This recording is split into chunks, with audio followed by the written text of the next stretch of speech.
Hello and welcome friends आज हम लोग जानने जा रहे हैं एक ऐसे महान व्यक्तित्व के बारे में जिनका नाम आप सभी लोगों ने सुना होगा। दोस्तों, मैं बात करने जा रहा हूं आज आप लोगों के सामने अलेक्जेंडर द ग्रेट, जिसे हिंदी में हम लोग सिकंदर महान के नाम से जानते हैं। आखिर इनमें ऐसी क्या कौन सी क्वालिटीज थी जिस वजह से इनको दी ग्रेट बुलाया जाता है, महान, एक ऐसा शासक जिसने पूरा इतिहास ही बदल दिया। आइए हम लोग देखते हैं इनके बारे में कुछ इंपॉर्टेंट चीज। सबसे पहले तो फ्रेंड्स हम लोग देखते हैं कि इनका बर्थ, जो इनका जन्म हुआ था, इनका जन्म हुआ था 356 बीसी में, जिसमें बीसी क्या होता है फ्रेंड, बिफोर क्राइस्ट, मतलब क्राइस्ट के जन्म से पहले। इनका जन्म हुआ था 356 बीसी में और इनका जन्म हुआ था मकदूनिया में। मकदून जो ग्रीक किंगडम में आता है। देखिए यहाँ पे, देखिए मैप, देखिए ये है मकदून, मकदूनिया में इनका जन्म हुआ था। इनके जो पिताजी थे उनका नाम था किंग फिलिप। एक बहुत ही भीमकाय राजा थे किंग फिलिप, जो कि उस समय मकदूनिया साम्राज्य के एम्परर थे, वहां के सम्राट थे। किंग फिलिप की 3-4 शादियां हुई थी, जैसा कि उस टाइम के प्रचलन में था कि जो राजा महाराजा होते थे वो लोग कई सारी शादियां करते थे। तो ये जो किंग फिलिप थे, इनकी चौथी जो शादी हुई थी, जिनसे हुई थी, उनका नाम था ओलंपिया, जिसके पुत्र थे अलेक्जेंडर, मतलब सिकंदर। सिकंदर की माता का नाम ओलंपिया था। कहा जाता है कि ये जो ओलंपिया थी ये एक जादूगरनी थी, एक एविल लेडी थे, जादूगरनी थी। तो इसमें किंग फिलिप जो थे ये इनके चार्म से बहुत ज्यादा प्रभावित हो गए थे, क्योंकि ये बहुत ही चार्मिंग लेडी थी और इनके प्यार में बुरी तरह से पागल हो गए थे। तो ये ओलंपिया से शादी कर लेते हैं। उसके बाद एक पुत्र होता है जिसका नाम था अलेक्जेंडर। कई सारी कहानियां हैं अलेक्जेंडर के जन्म के पीछे की। कई लोग कहते हैं कि अलेक्जेंडर जो सिकंदर थे वो भगवान के वरदान थे, जीएस के वरदान थे, और कई सारी कहानियां हैं इसका ग्रीक में, तो यही कहा जाता है। तो एक दिन ये जो किंग फिलिप थे, ये जब जा रहे थे रूम में सोने, तो इन्होंने देखा कि ये जो ओलंपिया थी वो उस टाइम एक सांप के साथ सो रही थी। तो ये देख के जो किंग फिलिप थे वो काफी ज्यादा डर गए। ये उसके बाद ओलंपिया से डरने लगे। और उसके बाद उस टाइम पे कहा जाता था कि जो जीएस थे, जो भगवान थे, वो सांप के रूप में आया करते थे मिलने उनसे। तो ये सारी चीजें देख के वो डर गए। और एक दिन रात में किंग फिलिप को ये सपना भी आया था फ्रेंड्स, कि एक थंडरबोल्ट गिरा, एक बिजली तड़की, उससे वो सीधे आके ओलंपिया के गर्भ में गिरी, और जिसकी वजह से ये जो अलेक्जेंडर थे, जो सिकंदर थे, इनका जन्म हुआ था। तो ऐसी बहुत सारी कहानियां हैं इनके जन्म के पीछे। तो आइए देखते हैं इनका जब जन्म हुआ, तो उसके बाद इनका जन्म हुआ यहाँ मकदून में। ये देखिए मैप है उस टाइम का। तो ये मकदून में इनका जन्म हुआ था, जहाँ के सम्राट थे किंग फिलिप। तो मकदून में जब इनका जन्म हुआ, तो उसके बाद बचपन इनका जो, तो ये उस टाइम का मैप है। ये यहाँ पे है मकदून जो ग्रीक किंगडम के अंतर्गत आता था। तो मकदून में इनका जन्म हुआ था। और जब जन्म हुआ तो उस टाइम जो किंग फिलिप थे, इनका एक सपना था कि पूरा ग्रीस इंपायर ये जीत लें, और ये पर्सिया जीतना चाहते थे। जो पर्सिया जो यहाँ पे है, माइनर एशिया के अंतर्गत आता है। तो ये सारी चीजें किंग फिलिप जीतना चाहते थे। तो इसके चक्कर में, जो लड़ाइया के चक्कर में, अक्सर घर से बाहर ही रहते थे। तो इनका जो बचपन था, इनके बचपन में पूरा देखभाल इनकी जो मदर थी ओलंपिया, और इनकी एक सिस्टर थी, उन लोगों ने इनका पूरा बचपन में देखभाल किया और इनका बहुत ही अच्छे से ख्याल रखा। इनके जो आर्मी ट्यूटर थे, जिन्होंने इनको आर्मी की ट्रेनिंग दी थी, जैसे घुड़सवारी करना सिखाया था, तीरंदाजी सिखाया था, और सारी चीजें सिखाई थी, उनका नाम था लियोनाइडस इनके आर्मी ट्यूटर थे, जिन्होंने इनको ये सारी चीजें सिखाई थी। एक टाइम की बात है जब ये महज 10 साल के होते हैं, तो उसके बाद एक पूरा सभा ऐसा लगा होता है वहां पे आर्मी ग्राउंड में। तो वहां पे एक घोड़ा आता है जो बहुत बौखलाया हुआ रहता है, और जिस घोड़े को कोई कंट्रोल नहीं कर पाते हैं कोई लोग। तो उस टाइम पे जितने भी लोग होते हैं घुड़सवारी में, जो विद्वान होते हैं, वो लोग, कोई लोग उसको कंट्रोल नहीं कर पाते हैं। उसके बाद वहां पे ये जाते हैं, अलेक्जेंडर जाते हैं, जो सिकंदर होते हैं, ये जाते हैं, और ये पता नहीं ऐसा क्या जादू करते हैं कि ये घोड़ा एकदम शांत हो जाता है और घोड़े को ये कंट्रोल कर लेते हैं। उसके बाद इस घोड़े की घुड़सवारी भी करते हैं। यह जब ये घटना वहां पे किंग फिलिप जब देखते हैं, जो उनके वहां के राजा होते हैं और जो अलेक्जेंडर के पिताजी होते हैं, ये जब देखते हैं तो एकदम भौचक हो जाते हैं और ये कहते हैं कि देखो बेटा, ये जो मखदून है बहुत ही छोटा है तुम्हारे लिए, तुम मखदून के लिए नहीं बने हो। तो ये सारी चीजें होती हैं। और उसके बाद वो जो घोड़ा होता है वो तभी से वो घोड़ा इनके साथ रहता है सिकंदर के, जिस घोड़े का नाम इन्होंने क्या रखा था, ब्यूसेफेलस। ब्यूसेफेलस एक घोड़ा तब से ही इनके साथ रहता है। और ये ब्यूसेफेलस जब ये भारत में आते हैं सिकंदर, जब वो पोरस के साथ युद्ध होता है उनका बैटल ऑफ हाइड्रोपास में, तो उस युद्ध में घोड़ा जख्मी हो जाता है और इसकी मृत्यु हो जाती है। लेकिन ये जो ब्यूसेफेलस घोड़ा होता है, इसके नाम पे ही सिकंदर ने भारत में एक शहर भी बसाया था जिसका नाम था ब्यूसेफेलिया। तो ये चीजें ध्यान दीजिएगा। और उसके बाद जब ये चीजें होती हैं तो उसके बाद ये जो किंग फिलिप होते हैं वो वहां पे अनाउंसमेंट करते हैं कि कोई एक अच्छा गुरु इनके लिए लाया जाए, क्योंकि ये आर्मी की ट्रेनिंग तो ले चुके होते हैं। जो लियोनाइडस जो इनको ट्वीट करते हैं तो उसमें तो ये आर्मी में पूरा ट्रेंड रहते हैं, लेकिन इनको एक काबिल राजा बनाने के लिए, एक अच्छा इनको राजा बनाने के लिए इनको एक बहुत ही अच्छे गुरु की जरूरत होती है। तो उस टाइम पे एक बहुत ही महान फिलोसफर, थिंकर, म्यूजिशियन, आर्टिस्ट, इनके बारे में जितना ही कहा जाए उतना कम है, जिनका नाम था अरस्तु, एरिस्टोटल। तो इनको वो बुलाते हैं और उसके बाद इनको इनका गुरु के लिए अपॉइंट करते हैं। तो अरस्तु जो होते हैं, अरस्तु कहते हैं ठीक है चलिए मैं आपको आपका गुरु रहूंगा, लेकिन उसके लिए मुझे आपसे कुछ गुरु दक्षिणा चाहिए। तो अरस्तु का जो होम टाउन होता है स्टेगरा, अरस्तु का जो होम टाउन होता है स्टेगरा, वहां पे उस टाइम हालात बहुत खराब रहते हैं। तो अरस्तु क्या कहते हैं, अरस्तु इनसे कहते हैं, जो अलेक्जेंडर होते हैं इनसे कहते हैं कि देखिए ये जो स्टेगरा है, जो हमारा होम टाउन है, आप इसको रिपॉपुलेट करिए और यहाँ पे अच्छी इकोनॉमी लाइए, यहाँ की अर्थव्यवस्था को सही कीजिए। और यहाँ पे जो स्लेव्स हैं, जो गुलामी वाले लोग रह रहे हैं और जो एग्जाइल में रह रहे हैं, उन लोगों की हालत को सही कीजिए और ये स्लेव सिस्टम, ये सब चीजें खत्म कीजिए। तो उसके बाद ये जो सिकंदर होते हैं, जो अलेक्जेंडर होते हैं, इन सारी चीजों को मान लेते हैं। उसके बाद ये कहते हैं ठीक है मैं ये सारी चीजें करूंगा।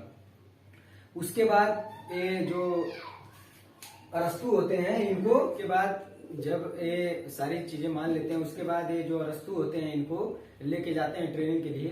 तो अरस्तु इनको एक ऐसा माहौल देते हैं जो एकदम कहा जाए तो एकदम स्वर्ग के जैसा होता है। अरस्तु इनको लेके जाते हैं जहाँ पे एक नदी बह रही होती है, वहां पे एकदम शांति का माहौल होता है, वहां पे हरे भरे पेड़ होते हैं और सारी चीजें होती हैं, एकदम स्वर्ग के जैसा इन्वायरमेंट इनको दिया जाता है। और 3 साल तक इनको पूरा इनको ट्रेन करते हैं अरस्तु। उसके बाद जब वहां से ट्रेनिंग लेके आते हैं वो 16 साल के होते हैं, 16 ईयर्स के होते हैं ये अलेक्जेंडर सिकंदर। उसके बाद 16 ईयर्स की उम्र में ही ये बैटल ऑफ कोरोनिया में, बैटल ऑफ कोरोनिया जब होता है तो बैटल ऑफ कोरोनिया में पूरा ग्रीक जीत लेते हैं। और वहां पे जो एक एथेनियंस ट्राइब होती है, एथेनियंस ट्राइब को डिस्ट्रॉय कर देते हैं, पूरा खत्म कर देते हैं। और इसके बाद ये स्पार्टा को छोड़ के पूरा ग्रीक एम्पायर जीत लेते हैं। तो ये देखकर जो इनके पिताजी होते हैं वो बहुत ही खुश हो जाते हैं। तो ये सारी चीजें होती हैं। उसके बाद आइए देखते हैं क्या होता है। जब अलेक्जेंडर का जन्म हुआ रहता है तो अलेक्जेंडर के बारे में एक और बात कही जाती है। जब इनके पिताजी को लगता है कि वाकई में मेरा बेटा है कि किसका बेटा है, तो उस टाइम पे होते हैं ओरेकल, ओरेकल जो भविष्यवाणी करते हैं, उनको ग्रीक में ओरेकल्स कहा जाता है। तो उसमें होता क्या है कि जब मान लीजिए कोई युद्ध लड़ने जाते हैं सब, तो पहले जाके ओरेकल से पूछते हैं कि वहां से भविष्यवाणी उनसे करते हैं, कराते हैं कि मतलब क्या होगा। तो उसी प्रकार से जब इनके बारे में सारी बातें कहे जाने लगी कि ये भगवान के वरदान है और जीएस के पुत्र हैं, ऐसी सारी चीजें, तो उसके बाद किंग फिलिप जाते हैं ओरेकल के पास और वहां पे पूछते हैं कि ओरेकल जी ये बताइए कि ये जो सिकंदर है, अलेक्जेंडर है, वो वाकई में मेरे संतान है कि भगवान के वरदान है। तो ओरेकल उस टाइम पे कहते हैं कि देखिए मैं ये तो नहीं बता सकता कि ये आपके संतान है या भगवान के वरदान है, लेकिन मैं इतना जरूर बता सकता हूँ कि ये जो आपका पुत्र है आगे चल के इतिहास में बहुत ही महान काम करेगा और एक बहुत ही महान शासक बनेगा। तो ये अनाउंसमेंट पहले ही हो चुकी थी। और उसके बाद ये जो किंग फिलिप थे, इन्होंने उनको अपने बच्चे की जैसे पाला भी था उनके बचपन में, सिकंदर के बचपन में। अब आइए देखते हैं, जो हम लोगों ने इतनी सारी चीजें देखी कि वहां पे जो बैटल ऑफ क्रोनिया हुआ, एथेनियंस ट्राइब को इन्होंने भगा दिया, डिस्ट्रॉय कर दिया, तो ये सारी चीजें हुई। अब उसके बाद जब ये वापस आते हैं मकदूनिया, तो वहां पे एक सभा बैठी होती है, वहां पे एक सभा लगाई होती है, वहां पे सब लोग शराब वराब पी रहे होते हैं, क्योंकि जो ग्रीक है वहां पे शराब वराब का प्रचलन बहुत ज्यादा है, तो वहां पे सब शराब पी रहे होते हैं। वहां पे होता है, अनाउंसमेंट होता है, वहां पे किंग फिलिप कहते हैं कि वो लेडी होती है क्लियोपेट्रा, क्लियोपेट्रा नाम की एक लेडी होती है, 329 बीसी की बात है। तो क्लियोपेट्रा नाम की एक लेडी होती है जो महज 20 साल की होती है।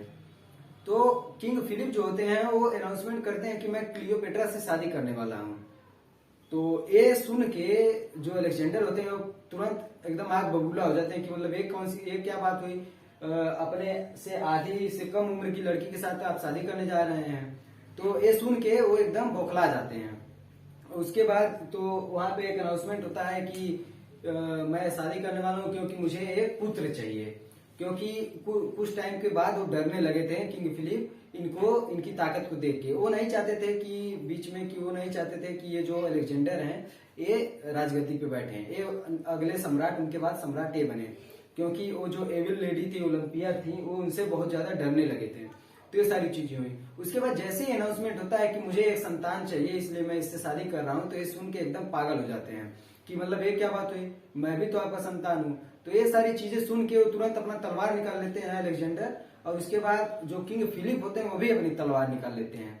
लेकिन जैसे ही वो अपनी तलवार निकाल के एक कदम आगे बढ़ते हैं किंग फिलिप, वो तुरंत गिर जाते हैं सीढ़ी से, क्योंकि वो बहुत ज्यादा पिए हुए होते हैं, बहुत ज्यादा ड्रंक किए होते हैं, तो उस वजह से गिर जाते हैं। और जैसे ही वो गिरते हैं तो वहां पे एक टोंट मारते हुए बोलते हैं अलेक्जेंडर कि देखो ये इंसान एशिया पे रूल करना चाहता है। तो वहां से जो ये पुत्र और पिता के बीच में जो संबंध होते हैं वहां से बिगड़ जाते हैं। और उसके बाद एक क्लियोपेट्रा से शादी कर लेते हैं किंग फिलिप। और किंग फिलिप जैसे क्लियोपेट्रा से शादी कर लेते हैं, उसके बाद वो सारी चीजें छोड़ के अलेक्जेंडर अपनी माता जी के साथ, उनकी माता जी थी ओलंपिया, ओलंपिया के साथ वो चले जाते हैं इलीरिया में।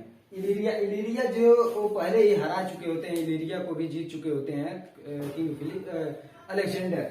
लेकिन इलीरिया में जाते हैं तो इलीरिया के लोग इन्हें बहुत ही सम्मान देते हैं और इलीरिया में ये रिफ्यूज लेते हैं।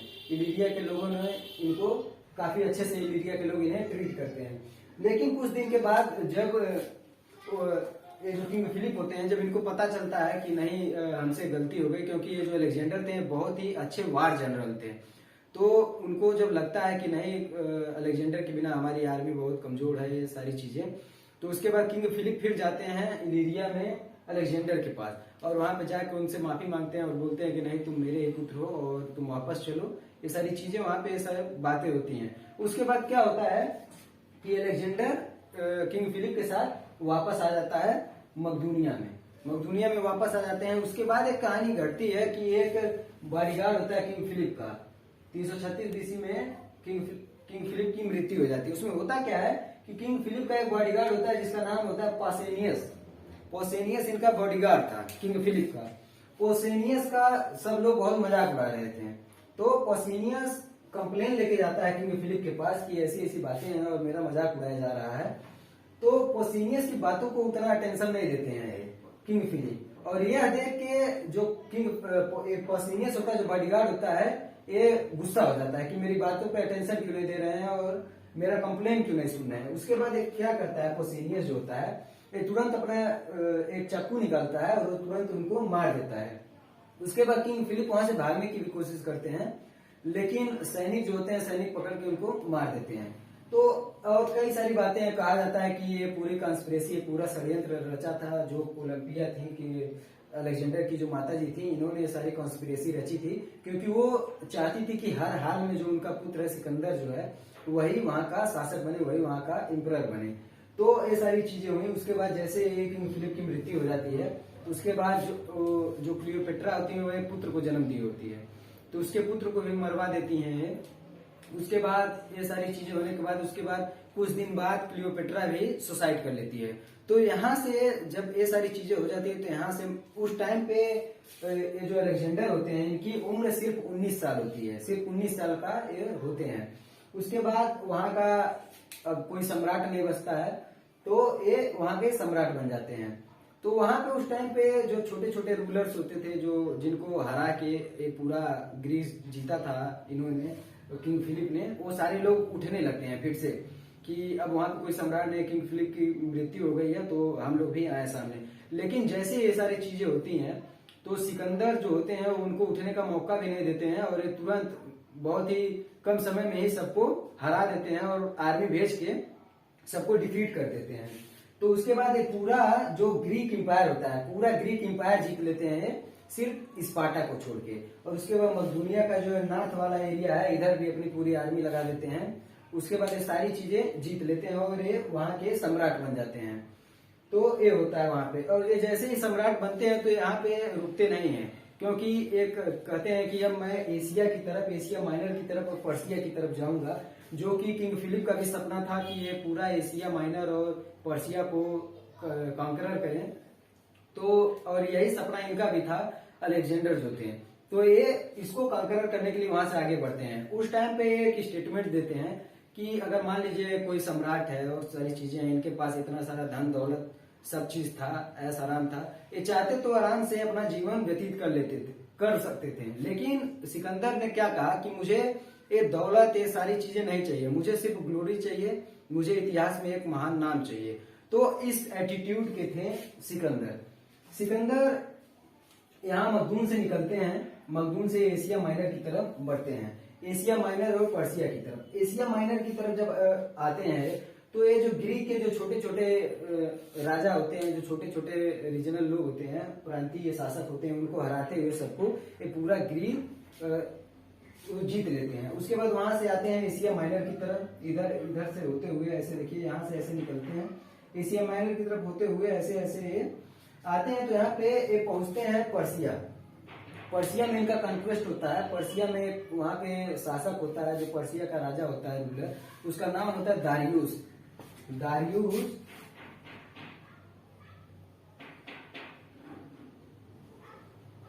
दारियुस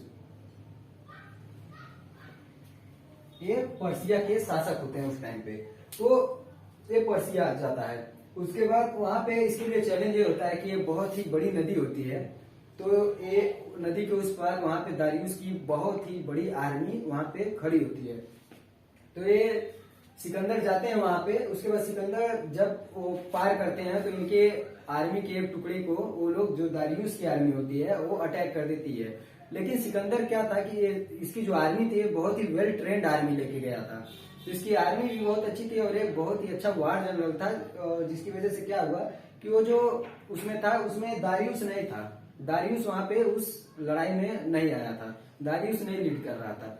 लेकिन उसके बाद क्या होता है, एक टुकड़ी को तो हरा देते हैं, सिकंदर के एक टुकड़ी को दारियुस की आर्मी हरा देती है। लेकिन उसके बाद फिर सिकंदर इनकी दारियुस की जो आर्मी होती है उसको हरा देता है। ये बात जब दारियुस को पता चलती है तो वहां पे दो बहुत ही इंपॉर्टेंट बैटल होते हैं। एक होता है बैटल ऑफ एसूस और एक होता है बैटल ऑफ गोगोमेदा। उसके बाद इसमें क्या होता है कि जब उस पार जाके जीत जाता है सिकंदर, तो उसके बाद 333 बीसी में ये जो दारियुस होता है कहता है कि अब मैं खुद जाऊंगा। और सिकंदर भी यही चाहता है कि दारियुस खुद सामने आए, क्योंकि वो दारियुस से लड़ना चाहता था और पर्सिया को जीतना चाहता था। तो दारियुस जब आते हैं तो वहां पे एक बहुत ही एक इम्पोर्टेंट इवेंट होता है। वहां पे होता है गॉर्डियन नॉट। गॉर्डियन नॉट में क्या होता है कि एक रस्सी को बहुत ज्यादा उलझा के उसको रखी होती है। तो उसमें उस टाइम पे एक ऐसी प्रथा होती है कि अगर कोई उस रस्सी को सुलझा दिया, वो जो उलझी हुई रस्सी है वो बहुत सारा उलझा होता है, उसको अगर कोई सुलझा दिया आसानी से तो उसे माना जाएगा कि ये वाकई में भगवान का वरदान है और उसे इस शासक, उसे रूलर डिक्लेयर कर दिया जाएगा। तो जब यही सेम चीज इनके अलेक्जेंडर के सामने भी पेश की जाती है, दारियुस वहां पे पेश कराता है कि अगर आप इसको सुलझा देंगे तो हम मान लेंगे कि आप यहाँ के शासक हैं। तो दारियुस कहता है, सिकंदर कहता है कि ठीक है। उसके बाद सिकंदर जब जाता है तो उसके बाद जब देखता है तो सिकंदर परेशान हो जाता है कि मतलब ये क्या चीज है। तो देखता है कि एक रस्सी है बहुत सारा उलझाया हुआ है, उसमें कई सारी रस्सियां एक दूसरे में उलझाई हुई है, उसे खोलना रहता है। तो उसके बाद सिकंदर क्या करता है, उसमें दिमाग लगाता है। उसके बाद सिकंदर अपनी तलवार निकालता है और वो रस्सियों को काट देता है सब। तो कई लोग कहते हैं कि ये चीटिंग है, ये सारी चीजें हैं। तो सिकंदर वहां पे कहता है कि देखिए हमें जीतना है, चाहे हम ऐसे जीते और चाहे वैसे जीते।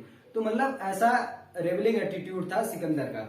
उसके बाद वहां से क्या होता है, जब ये 333 बीसी में बैटल ऑफ एसिस होता है तो वहां पे ये दारियुस आता है अपनी आर्मी के साथ। दारियुस की आर्मी बहुत ही बड़ी थी, तो दारियुस अपनी आर्मी के साथ आता है, लेकिन वहां उसमें होता क्या है कि सिकंदर वहां पे जीत जाता है।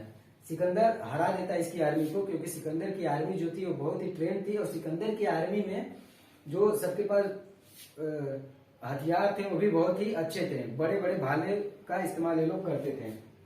उसके बाद बैटल ऑफ एसिस के बाद क्या होता है कि ये जो दारियुस होता है, दारियुस वहां से भाग जाता है, बैटलफील्ड छोड़ के भाग जाता है। उसके बाद इसके जो दारियुस के घर पे जब लोगों को पता चलता है तो वो लोग सोचते हैं कि मतलब दारियुस मर गया, लेकिन ये जो सिकंदर थे, अलेक्जेंडर ये खुद अपना एक भेजते हैं, मैसेंजर भेजते हैं उनके घर, और वो कहते हैं कि नहीं दारियुस, देखिए दारियुस की मृत्यु नहीं हुई है, और दारियुस जो है वो बैटलफील्ड छोड़ के भाग गए हैं, और आप लोग परेशान न होइए, और आप लोगों को सारी लग्जरी दी जाएगी, सारी लग्जरी का आप लोग इस्तेमाल कीजिए और आप लोग आराम से रहिए, आप लोगों को कोई डिस्टर्ब नहीं करेगा। क्योंकि ये जो अलेक्जेंडर थे इनका मानना था कि देखिए जो पर्सिया है ये दारियुस को मारना नहीं चाहते थे, ये सिर्फ पर्सिया को जीतना चाहते थे कि देखिए जो पर्सिया है वहां के किंग बस हम रहे हैं, बाकी वहां पे रूल करेंगे दारियुस ही, क्योंकि पर्सिया के बारे में इनको तो कुछ पता था नहीं। लेकिन ये दारियुस क्या सोचता था कि अगर मुझे वो लोग पकड़ लेंगे तो मुझे मार देंगे, इसलिए दारियुस भाग रहा था। उसके बाद वहां से फिर यहाँ से फिर निकलते हुए ये लोग बढ़ जाते हैं इजिप्ट की तरफ। यहाँ पे इजिप्ट है, इजिप्ट की तरफ बढ़ता है जब ये सिकंदर, तो इजिप्ट में यहाँ पे जो इजिप्ट का रूलर होता है वो बिना युद्ध लड़े ये सीधे सरेंडर कर देता है और कहता है कि आइए अलेक्जेंडर साहब, और आप यहाँ पे आप यहाँ के आप ही किंग रहेंगे, और वो सारा चीज सरेंडर कर देता है। उसके बाद यहाँ पे इजिप्ट में एक बहुत ही फेमस शहर, इसका नाम है अलेक्जेंड्रिया। इस अलेक्जेंड्रिया शहर को फाउंड करते हैं अलेक्जेंडर, और ये अपने नाम पे इस शहर का नाम देते हैं जिसका नाम होता है अलेक्जेंड्रिया। और जब ये वहां के किंग बन जाते हैं तो इजिप्शियन जो होते हैं वो इनको नाम देते हैं फैरो। इजिप्ट में राजा को फैरो कहा जाता है। फैरो मतलब होता है द अनलिमिटेड किंग, फैरो का मतलब होता है द अनलिमिटेड किंग। उसके बाद यहाँ से फिर ये जब इजिप्ट जीत लेते हैं तो ये कहते हैं कि चलो भाई अब बढ़ते हैं हम लोग भारत की तरफ, अब ये ईस्ट एशिया की तरफ आना चाहते हैं और ये भारत को जीतना चाहते हैं। तो ये जब भारत की तरफ आते हैं उस टाइम जो ये दारियुस भगा रहता है बैटल ऑफ एसिस से, तो दारियुस फिर से एक अपनी आर्मी रीस्टेब्लिश करता है और इसके बाद फिर अटैक करता है 331 बीसी में, 331 जिसे कहा जाता है बैटल ऑफ गोगोमेला। ये फिर अटैक करता है और ये बैटल ऑफ गोगोमेला में भी हार जाता है। उसके बाद ये फिर वहां से भाग जाता है बैटलफील्ड छोड़ के। उसके बाद ये सिर्फ भागता ही रहता है दारियुस। लेकिन उसके बाद ये जो अलेक्जेंडर होते हैं एक अपना सेनापति को भेजते हैं और कहते हैं कि जाओ उसको पकड़ के लाओ दारियुस को, और उसको जिंदा पकड़ के लाना, क्योंकि वो अपना वैसाल स्टेट बनाना चाहते थे पर्सिया को। वैसाल स्टेट ये होता है कि राजा बस हम रहेंगे, रूल तुम करना, सारी चीजें तुम करना, लेकिन वहां के जो किंग है वो हम रहेंगे, तो उसे वैसाल स्टेट कहते हैं। तो उसके बाद दारियुस काफी भागता रहता है और भागते भागते इसकी हालत बहुत खराब हो जाती है। जब ये पकड़ा जाता है तो इसकी स्थिति बहुत ही गड़बड़ हो चुकी होती है। तो जब इसकी स्थिति बहुत ही गड़बड़ हो चुकी होती है, एकदम मरने के कगार पे रहता है, और जैसे इसको पकड़ के सब अलेक्जेंडर के पास लाते हैं तो इसकी मृत्यु हो जाती है। और इसकी बाद जब इसकी मृत्यु हो जाती है तो जब सिकंदर इनके पास पहुंचता है दारियुस के पास, तो सिकंदर दारियुस को बिल्कुल वैसे ही ट्रीट करता है जैसे ही एक राजा के साथ किया जाना चाहिए। सिकंदर अपना चोंगा उतार के इनके सर पे रख देता है और उसके बाद इनका बहुत ही अच्छे से अंतिम संस्कार होता है। उसके बाद फिर वहां से ये लोग निकलते हैं इंडिया की तरफ। इंडिया की तरफ जब आते हैं,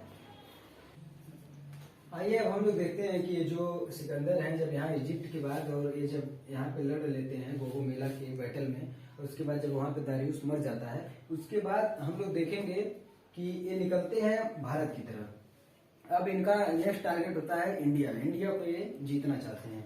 उसके बाद इंडिया जब ये आते हैं तो ऐसे देखिए यहाँ से ऐसे ऐसे निकलते हैं। यहाँ पे मैप में देखिए मेसोपोटामिया, ये सब सीधे यहाँ बेबीलोन। उसके बाद यहाँ पे बेबीलोन में इनकी शादी होती है। बेबीलोन में इनकी शादी होती है। शादी इनकी होती है रुखसाना से। ये देखिए इनकी पत्नी का नाम होता है रुखसाना जो बेबीलोन इराक में इनकी शादी होती है। उसके बाद उनके शादी के बाद उसके बाद यहाँ देखिए यहाँ से ऐसे ऐसे ऐसे ऐसे करते हुए अफगान के रास्ते ऐसे ऐसे ऐसे ऐसे इधर ये पहुंचते हैं इंडस रिवर जो सिंधु घाटी है। सिंधु नदी है भारत में, वे वहां पे पहुंचते हैं। यहाँ पे जब पहुंचते हैं तो यहाँ पे बहुत ही विशाल नदी देख के ये वहां पे परेशान हो जाते हैं किसको पार। उसके बाद ये जब सिंधु नदी की तरफ ये लोग पहुंचते हैं, उसके बाद सिंधु नदी जब देखते हैं वहां पे एक तो बरसात का मौसम होता है और वहां पे काफी दिक्कतें होती हैं। उसके बाद ये जब पहुंचते हैं तो ये यहाँ पे जो होते हैं, यहाँ के शासक होते हैं पोरस जो होते हैं, पोरस से पहुंचने से पहले ही अभी हम बता दें आप लोगों को कि उस टाइम जैसे भारत में 16 महाजनपद हुआ करते थे। 16 महाजनपद, 16 महाजनपद थे, सबके अलग अलग छोटे छोटे प्रांतीय शासक सब जगह पे होते थे। तो तक्षशिला में थे ये पोरस। उसके बाद ये जो 16 महाजनपद थे आपस में लड़ते रहते थे यहाँ के शासक, और जो डोमिनेट करता था वो खुद को इम्परर घोषित कर देता था। लेकिन यहाँ पे क्या हुआ, ऐसे लड़ाई होती थी तो वहीं पे बगल में एक और वहां पे प्रांतीय शासक थे जिसका नाम था अम्बी। पोरस से मिलने से पहले ये सिकंदर जो होते हैं अम्बी से मिलते हैं। अम्बी क्या करता है, अम्बी बिना किसी बात के, ये अम्बी क्योंकि जानता है कि जो सिकंदर की आर्मी है बहुत ही स्ट्रांग आर्मी है, तो अम्बी बिना किसी विदाउट एनी रेजिस्टेंस, मतलब बिना किसी विरोध के सीधे सरेंडर कर देता है सिकंदर के सामने। उसके बाद सिकंदर पोरस के लड़ने के लिए फिर वहां से निकलता है। उसके बाद सिकंदर की सबसे बड़ी खास बात क्या होती है कि सिकंदर जब कोई भी युद्ध लड़ने से पहले सबसे पहले डिप्लोमेसी ट्राई करता है। ये ऑफर करता है कि देखिए आप हमारी बात मान लीजिए और यहाँ पे रूल भी आप करेंगे, हर चीज आप करेंगे, सिर्फ यहाँ का किंग मैं रहूंगा। तो ये डिप्लोमेसी से ट्राई करते हैं। तो इसके बाद ये जब अम्बी इनके साथ आ गया तो इसके बाद ये जब यहाँ पे पहुंचे इंडस रिवर पार करके, यहाँ पे फिर हाइड्रा पास, ये जो झेलम नदी है इसको हाइड्रास पास के नाम से जानते थे। तो ये जब वहां पे पहुंचते हैं तो उसके बाद ये अपना एक मैसेंजर एम्बेसडर भेजते हैं और उसी के साथ अम्बी को भी भेजते हैं पोरस से बातचीत करने के लिए कि बातचीत से मामला शांत हो जाए, डिप्लोमेसी से शांत हो जाए और पोरस सरेंडर कर दें। लेकिन पोरस जैसे ही अम्बी को देखते हैं पोरस एकदम बौखला जाता है और पोरस तुरंत अटैक कर देता है अम्बी पे। पोरस जैसे ही अम्बी पे अटैक करता है तो अम्बी क्या करता है, वहां से किसी तरह जान बचा के भागता है। और उसके बाद फिर जब अगला एम्बेसडर भेजते हैं तो उसके बाद पोरस के सामने, तो पोरस क्या कहता है कि नहीं, मुझे तुम्हारी ये मंजूर नहीं है जो तुम कह रहे हो कि मतलब कि हम रहेंगे और ये सारी चीजें। तो उसके बाद फिर तब सिकंदर खुद जाता है। तो उसके बाद सिकंदर जब जाता है तो यहाँ पे जो हाइड्रास पास जो रिवर है ये बहुत ही मतलब बड़ी नदी है ये सब सिंधु। और तो उस टाइम होता है बरसात के महीने का और शाम का टाइम होता है। तो सबसे बड़ी प्रॉब्लम सिकंदर के सामने ये आती है कि वो नदी को कैसे पार करे, इतनी बड़ी नदी और वो भी इतनी बड़ी आर्मी के साथ, क्योंकि इसकी जो आर्मी थी ये लगातार युद्ध लड़ते आ रहे थे। तो ये भी बहुत ही आसान नहीं होता है कि लगातार कोई युद्ध लड़ते आना और उसके बाद हर जगह युद्ध लड़ते रहना, तो इसके लिए बहुत ही बड़ा टास्क था। तो लेकिन फिर भी वो किसी तरह से, और इसके जो रिवर के नेक्स्ट साइड था जो दूसरे छोर पे, वहां पे पोरस की एक बड़ी आर्मी वहां पे तैनात थे। तो उसके बाद सिकंदर जब देखता है कि इतनी बड़ी आर्मी और सारी चीजें, तो सिकंदर घबरा जाता है। उसके बाद सिकंदर क्या करता है कि थोड़ी सी बुद्धिमानी करता है। सिकंदर पहले अपनी आर्मी को थोड़ा आगे करता है, फिर थोड़ा पीछे कर लेता है, फिर आगे करता है, फिर पीछे कर लेता है। ये देख के पोरस कंफ्यूज हो जाता है कि मतलब ये कर क्या रहे हैं। उसके बाद फिर सिकंदर दिमाग लगाता है। सिकंदर वहां पे अपनी एक बड़ी आर्मी खड़ा कर देता है और अपनी एक छोटी सी आर्मी की टुकड़ी लेके वो दूसरी तरफ से अटैक करने जाता है। तो उसके बाद वो आर्मी लेके जैसे ही आगे बढ़ता है तो एक आइलैंड आता है, एक टापू आता है। उसके बाद फिर वो परेशान हो जाता है कि मतलब नदी का दूसरा छोर आया ही नहीं, टापू आ गया। फिर उसके बाद वहां से जैसे ही आगे बढ़ता है फिर एक दूसरा टापू हो जाता है। वो और बौखला जाता है कि मतलब हो क्या रहा है, इतनी बड़ी नदी है। उसके बाद फिर वहां से जब पार करता है तो उसके बाद ये नदी के इस पार आता है और इस पार जैसे ही आता है तैसे ही पोरस की आर्मी उस पर अटैक कर देती है, इसकी एक टुकड़ी पे बुरी तरह से घायल हो जाते हैं लोग, इसकी सिकंदर की आर्मी के लोग। उसके बाद सिकंदर क्या करता है, सिकंदर थोड़ी सी दिमाग लगाता है और ये रणनीति से वहां पे काम करता है। उसके बाद सिकंदर उधर से इन लोगों को डिफीट कर देता है।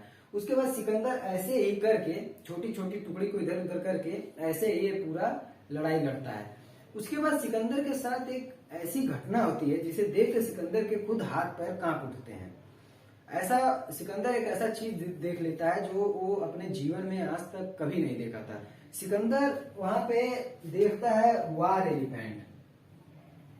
वार एलिफेंट 326 बीसी में बैटल ऑफ हाइड्रस पास होता है।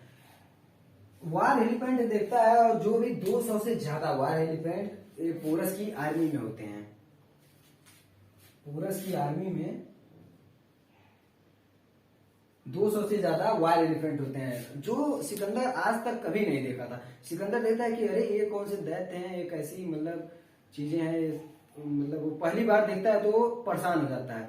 उसके बाद फिर सिकंदर थोड़ा सा वहां पे दिमाग लगाता है। सिकंदर क्या कहता है अपनी आर्मी के लोगों से कि जो हाथी हैं उनके आंखों में मारो। तो जब ये लोग हाथी के आंख में मारने लगते हैं तो हाथी को जब कुछ दिखाई नहीं देता है तो हाथियां सब बौखला जाती हैं और वहां पे खुद बवाल मचा देती हैं।